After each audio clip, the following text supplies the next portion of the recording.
আর 200টা টাকা বেশি দেবেন বাবু। নন্দার কথায় বেশ রেগে গেল গিন্নি। হ্যাঁ রে নন্দা, আগের মাসেই তো তোর মাইনে 200 টাকা বাড়িয়ে দিলাম, আবার 200 টাকা বেশি? তোর তো দেখছি কিছুতেই দাবি মেটে না। আর গিন্নিকে বললাম, আহা গিন্নি, এত রাগ করলে চলে? নন্দাকে আরও 200 টাকা দিয়ে দিলাম। ওর মুখে দেখলাম তখন কি খুশির হাসি। টাকাটা নিয়ে ও ব্যস্ত হয়ে পড়ল ঘরের কাজে। নন্দা মেয়েটা বেশ চুপচাপ, তেমন কথা বলে না, এক মনে নিজের কাজ করে বেরিয়ে পড়ে অন্য বাড়ির কাজে। সব সময় সে কাজ করে চলে, যেন ওর কোনো ক্লান্তি নেই। নন্দা এ বাড়িতে কাজে এসেছে মাস 6 হলো। আগে একজন কাজ করত, সে কাজ ছাড়ার সময় নন্দাকে কাজটা দিয়ে গিয়েছিল। নন্দা তাড়াতাড়ি কাজ করলেও নন্দার কাজ বেশ পরিষ্কার আর গুছানো, তাই গিন্নিও আর আপত্তি করেনি। সেদিন বসার ঘরে ঢুকতেই অবাক হলাম দেখে, আমাদের বাড়ির কাজের মেয়ে নন্দা আমার ইংরেজি খবরের কাগজটা মন দিয়ে পড়ছে। জিজ্ঞেস করলাম, কী রে নন্দা, তুই ইংরেজি কাগজ পড়তে পারিস? নন্দা শুধু মাথা নেড়ে সম্মতি জানালো। বললাম, কত দূর লেখাপড়া শিখেছিস তুই?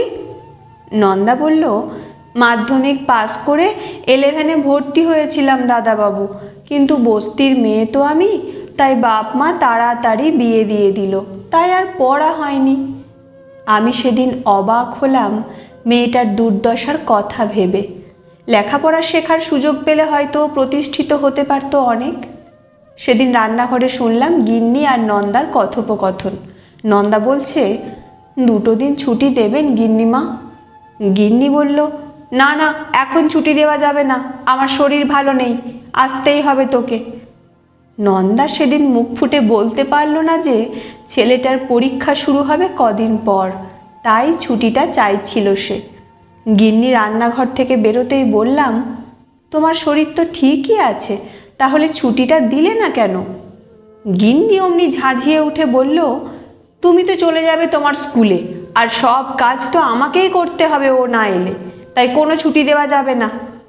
আস্তে আস্তে বললাম, ছুটি চাওয়ার কারণটা তো জানতে চাইতে পারতে।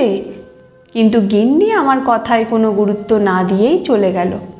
নন্দার এ কদিন রাতে ঘুম নেই, রাত থাকতে উঠে রান্না চাপাই ছেলের জন্য। পরীক্ষার দিন না হলে যে ছেলেটাকে খালি পেটে যেতে হবে।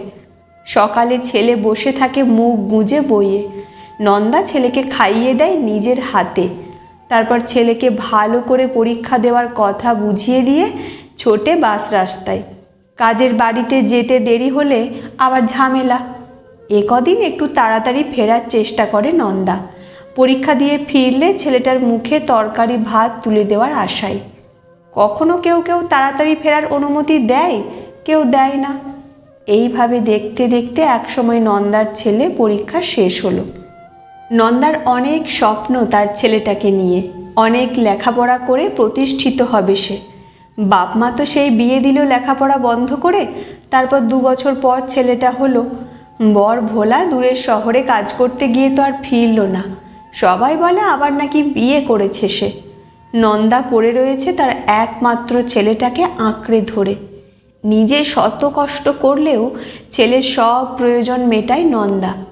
যদিও উঁচু ক্লাসে ওঠার পর থেকে ছেলের টিউশনি পড়ার টাকা জোগাড় করতে হিমশিম খেতে হয়েছে নন্দাকে, কিন্তু তাও নন্দা থামেনি। নিজে খেটে ছেলের লেখাপড়ার টাকার যোগান দিয়েছে।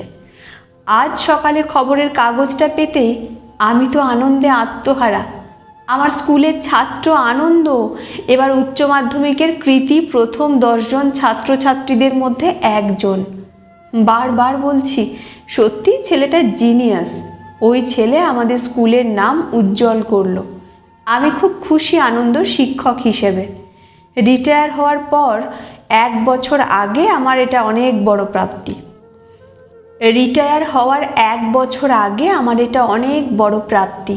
এর আগে আমার স্কুলের কোনো ছাত্রছাত্রী এত ভালো রেজাল্ট করতে পারেনি। তাড়াতাড়ি করে রেডি হলাম দামি শার্ট প্যান্ট বুট পরে। আজ নিশ্চয়ই সাংবাদিকরাও স্কুলে আসতে পারেন। যতই হোক আমি কৃতী ছাত্রের শিক্ষক বলে কথা। গিন্নি সমানে বলে চলেছে, কি আক্কেল নন্দাটার, না বলে কয়ে হুট করে কামাই। আর ওকে কাজে রাখলে চলবে না বলে দিলাম। আমার এখন এসব শোনার মোটেই ইচ্ছা নেই। বেরিয়ে পড়লাম স্কুলের উদ্দেশ্যে। স্কুলে পৌঁছে আনন্দকে অনেক আশীর্বাদ করলাম। রেজাল্ট দেওয়া হচ্ছে, সব মাস্টারমশাইরা সেখানে উপস্থিত। একজন শিক্ষক প্রশ্ন বললেন, আনন্দ, তুমি তো এত ভালো রেজাল্ট করেছো, তোমার জুনিয়র ভাই বোনদেরকেও একটু বলো তোমার কঠোর অধ্যাবসায়ের কথা। আনন্দ বলতে শুরু করলো, আমি তো শুধু লেখাপড়া করে গেছি মন দিয়ে, সফলতা পেয়েছি, তাই আপনারা আমার সাফল্য দেখছেন, কিন্তু এর পিছনে আছে একটা মানুষের কঠোর পরিশ্রম, যার জন্য আজ আমি সফল। আজ আমি তাকে দেখাবো আপনাদেরকে। আমাদের স্কুলের সেরা ছেলেটা হঠাৎ ছুটে গেল স্কুলের গেটের কাছে। দেখলাম হাত ধরে টেনে আনছে একজন মহিলাকে, কিন্তু এই মুখটা তো আমার খুব চেনা। এ যে আমার বাড়ির কাজের মেয়ে নন্দা। আজ আমি আর মুখ তুলে তাকাতে পারছি না নন্দার দিকে। ওর মুখে জয়ের হাসি। আমি এই স্কুলের কৃতি ছাত্রের শিক্ষক, আর ও যে সেই ছাত্রের মা। আমি সরে গেলাম ওখান থেকে। নন্দার আজ কাজে না যাওয়া আমার স্ত্রীর অশান্তির কারণ। সে তো জানেই না আজ নন্দার ছেলের রেজাল্ট। আমার স্কুলের যে ছাত্রের জন্য আমি এত খুশি, পরীক্ষার দিনগুলোতে তার মা ছুটি পর্যন্ত পায়নি ছেলেটাকে ঠিক করে খাবার দেওয়ার জন্য। একদিন ওই ছেলেটার একটা নতুন বই কেনার জন্য 200 টাকা বেশি দিতে গিয়ে কথা শুনিয়েছে আমার স্ত্রী।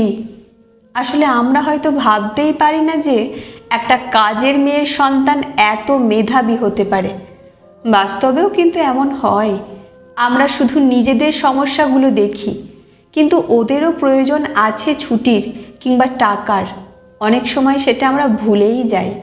বাড়ি ফিরতেই স্ত্রী শুরু করলো, নন্দা কাল এলে টাকা মিটিয়ে দিও, আর ওকে আসতে হবে না। নিজের সন্তানের জীবনের এমন একটা গুরুত্বপূর্ণ দিনে মা কাজে আসেনি বলে তার কাজটা চলে যাচ্ছে।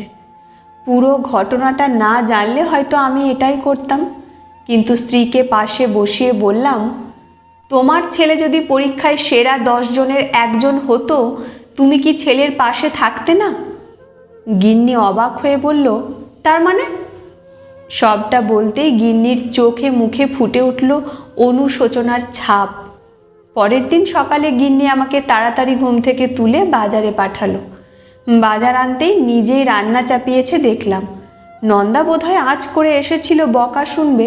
চুপ করে এসে ঘরের কাজে হাত দিতেই গিন্নি বলল, সোফায় বস, আমি আসছি। নন্দার চোখে মুখে দুশ্চিন্তা। আমি দেখলাম আমার রাগী গিন্নি হাতে এক গাদা টিফিন বক্স এনে ধরিয়ে দিল নন্দার হাতে।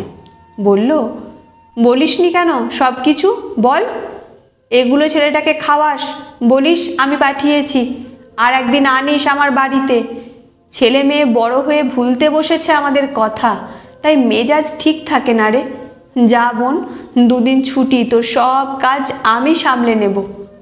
আমি বললাম নন্দাকে, এই নে, এটা আমার প্রিয় ছাত্র আনন্দর জন্য উপহার তার মাস্টার মশাইয়ের তরফ থেকে, বলে 2টো নতুন জামার প্যাকেট ধরিয়ে দিলাম ওর হাতে।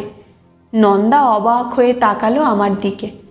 আমি বললাম, হ্যাঁ রে নন্দা, আমি তোর ছেলের স্কুলের সেই শিক্ষক যে কিনা তোর ছেলের সাফল্য দেখেছে, তার পিছনে থাকা তোর পরিশ্রমের খোঁজ রাখেনি। আজ নন্দার মুখে সেই হাসিটাই দেখলাম যেটা আগের বার 200 টাকা বেশি দিয়ে দেখেছিলাম।